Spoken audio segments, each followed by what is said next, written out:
नमस्कार मंडळी. तर आज मी प्रॉडक्टचा रिव्ह्यू घेऊन आली आहे, जो सगळ्यात आपल्या गृहिणींसाठीचा आवडता असा फ्रीजचं कव्हरचं मी आणलेलं आहे. कारण की फ्रीजवरती ना खूप साऱ्या गोष्टी आपण अशाच ठेवून देतो आणि त्याच्या खाली आपण एखाद्या वेळेस कधीतरी पेपर लावतो, कधीतरी कापड ठेवतो. तर त्यापेक्षा मिशोवरती अगदी स्वस्तात मस्त असं हे फ्रीज कव्हर मी मागवलेलं आहे. तर चला आपण अनबॉक्स करूया कसं आहे हे.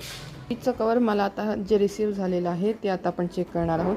तर फ्रीजचं कवर हे अगदी छान अशा क्वालिटीचं आहे. वरचं जे कवर आहे ते थोडं प्लास्टिकसारख्या अशा बेसमध्ये आहे की जेणेकरून आपण ते इझिली वॉश करू शकतो. त्याचबरोबर हे असे पॉकेट्स इथं दिलेले आहेत. ज्या महत्त्वाच्या वस्तू आहेत त्या आपण या पॉकेट्समध्ये ठेवू शकतो. असं हे फ्रीजचं कवर जर तुम्हाला हवं असेल तर कमेंटमध्ये PP किंवा लिंक असं टाईप करा. तुम्हाला या प्रॉडक्टची लिंक पाठवली जाईल. आजचं हे प्रॉडक्ट तुम्हाला कसं वाटलं हे मला कमेंटमध्ये नक्की कळवा.